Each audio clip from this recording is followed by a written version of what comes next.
You may have seen product comparison videos similar to this before. I've seen them done with food and clothing and computers, but I haven't really seen one done for Yu-Gi-Oh! Today, I wanted to break down the differences between a $10 basic Ultra Pro playmat and a $400 1994 gray Spellground.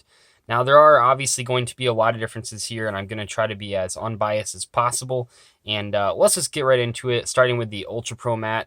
Now, I actually picked this particular mat up for $8 at my locals because it was on a sale rack because they don't really sell very well. But it's actually retails for $9.99. And it's just blue with the Ultra Pro logo. And one of the things that you can see here, if I get the camera in focus, is that they advertise it as an artist's playmat, preferred for the fine detail artwork. If you don't know, a lot of people do custom playmats, and some of them do them on Ultra Pros. I usually see them on Ultra Pro whites, though, not so much on this, which is a blue one. And like I said, it's not really super special here. The packaging isn't fancy or anything. And to read the description, it also says, soft cushion playmat protects your cards during gameplay. Back of playmat grips snug to smooth tables, and flat surface makes dice rolling easy. I don't know so much. I don't know about that last one. I don't know if the flat surface really affects your dice. I mean, I guess you want flat, but I suppose you could just use a table. Anyway, though, let's just get right into opening this. Nothing super crazy with that. So as you can see, it is just a basic blue rubber playmat here, and the only thing that's not just the standard blue on there is the Ultra Pro logo. This is made with some sort of print that's on top of the mat, not etched into it, which means that over time this will almost certainly chip off or fade. That would not surprise me at all. And this is a rubber playmat, so you can see the back here. This is sort of the standard material that all of the Yu-Gi-Oh! Regional mats are made of as well. Rubber playmats are cool because they can grip to surfaces. I will say that is one of the biggest advantages of them. Sometimes when you have slippery surfaces, like a high gloss table or something, the fabric playmats like the Spellground can slip, but the rubber grip back does not do that. Look-wise, it's nothing special. This particular mat did come in other colors, like I mentioned white earlier, but there was also a red and a black and a green, possibly even more than that. And if you really want to get the $10 playmat, this is really all you're going to get from it. Most of the ones that have any sort of image on them are at least $15, sometimes $20. So this is really like the cheapest playmat you can get. Possibly you can get like the battle pack playmats, which are half size for a cheaper price, but I don't really recommend those for actual play. So in terms of actual play, if you were like a kid in high school that like could only afford something really small, this is probably the most realistic thing that you can get. One thing that I do want to test here, though, and I know this from my own uses with rubber playmats, because I've used both rubber and fabric mats for years, and one of the things with rubber playmats is that sliding cards can sometimes be a little difficult. So you can see it's not quite as smooth. This might be a little bit difficult to show on camera, but the cards are sort of clumping in these sections. When I did it that time, we have 3 different sections here that sort of clump together, and these sleeves are the Ultra Pro sleeves, so you would assume that they would go just fine on the Ultra Pro playmat. But and you can do this for yourself. I'm assuming everyone has probably just some random rubber playmat lying around. But when you try to slide cards across it, the cards just clump together, and it's really awkward. I don't know if the graveyard slide is super important for card games besides Yu-Gi-Oh! But in Yu-Gi-Oh! In particular, people love doing that to get to fan out their graveyard and look at everything in it. I don't know if player's choice sleeves would make a huge difference, or something else with a slippery back would make a huge difference, but you would assume that the Ultra Pro sleeves here would work just fine on the Ultra Pro playmat. Not so much the case. Other than that, though, I mean, it's $10, right? So it's not the biggest investment.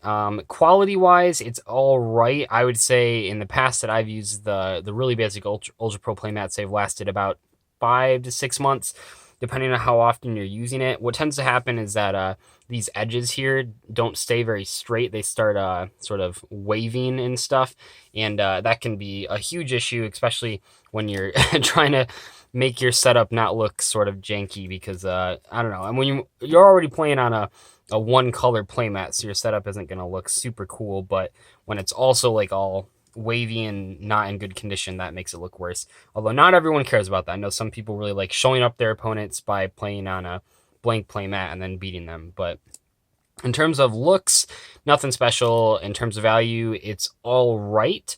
Not super durable though. Like I said, probably six months or so. So let's move on to the fabric mat.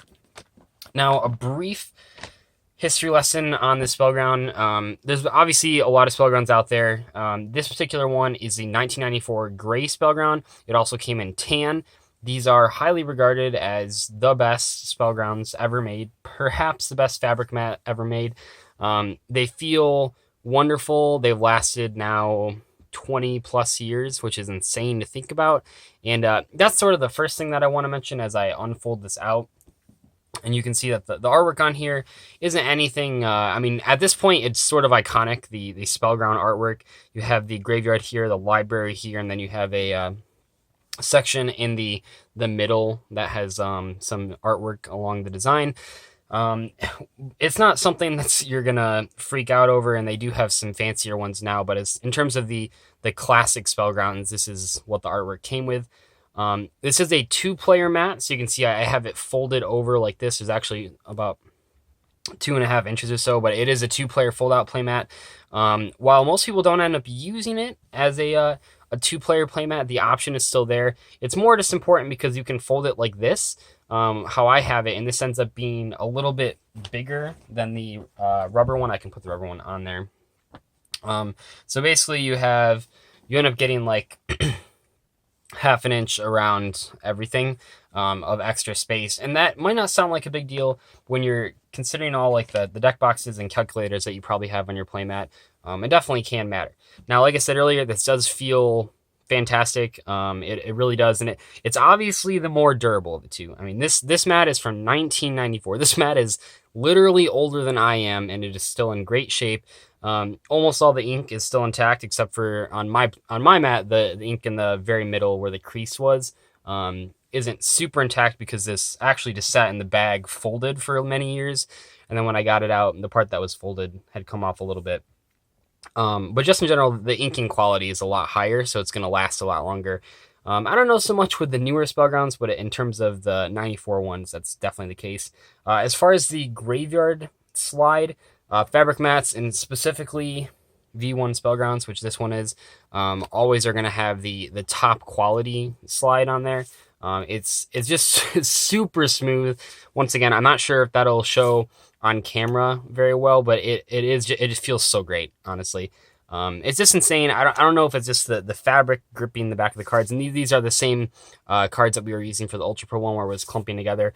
But this one is just one fluid motion that just gets everything out there. There's no clumping involved at all. It's honestly just impossible to beat that graveyard slide.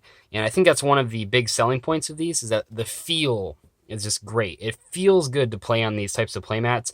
And that's really the case with any of the fabric playmats, which just in general tend to be pricier than the rubber ones. But yeah, anytime you're playing on a fabric playmat, it just feels good to move the cards around, and seeing like that's a pretty big deal when you're playing card games, is moving the actual cards around. That's one of the reasons that I highly recommend these. Obviously, the durability is a huge deal as well. And then one thing that maybe isn't as important to everyone, sort of like the opposite of what I mentioned with the rubber playmat, having 94 Spellgrounds is sort of like a status symbol in the Yu-Gi-Oh community. Maybe less so in the past couple of years, now that there's all these other fabric mat companies coming out. But even a little bit, at least. When you have one of these, it shows your opponent that you're willing to invest in the game. They'll probably take you a little more seriously. If you don't want that, it's fine, but a lot of people really do want that. It's the reason that people shell out so much money for like the World Spellgrounds, which fetch like several $1,000s. And while that might be a little bit extreme, I can say after having this mat for 3 years now that I don't regret the decision to buy it at all. I've used it for many tournaments, and every single time I haven't had a problem with it.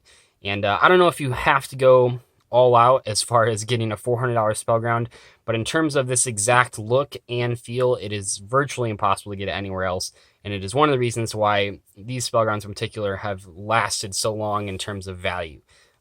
They've pretty much just been at $350 to $400 for like 10 plus years now, ever since Adam Korn used them at Shonen Jump Championship, and that says a lot, because if it was a crappy product, they wouldn't stay this high a price. Do you have to spend the money on it? Not necessarily. I would say between the $10 one and the $400 one, I think in both cases, and in just many cases in general in Yu-Gi-Oh, you're getting what you pay for here. You can't expect a $10 playmat to last for like 10 years. It's just not going to happen. Where with a $400 one, you don't have to keep buying mats every year. You have no real issue with it lasting long enough. So if you're someone that likes to change your playmats every couple months, maybe you want to change it to match whatever you're playing or something like that, then yeah, you probably don't need to invest in a $400 mat, because there's no point at doing that if you're just going to swap it out after a couple months. But if you're planning on using the same playmat for many years to come, I definitely say that any of the fabric mats really, but especially the 1994 Spellgrounds are the way to go. Hopefully you guys enjoyed this comparison video. If you want me to do any others, please let me know. I was thinking about doing like deck boxes, but like the problem with deck boxes is that the expensive ones aren't really expensive because of their features. They're just expensive because of their looks. But I'd definitely be interested in seeing what you guys hear, or seeing what you guys have to say. And anyway, I'll see you guys later. Bye.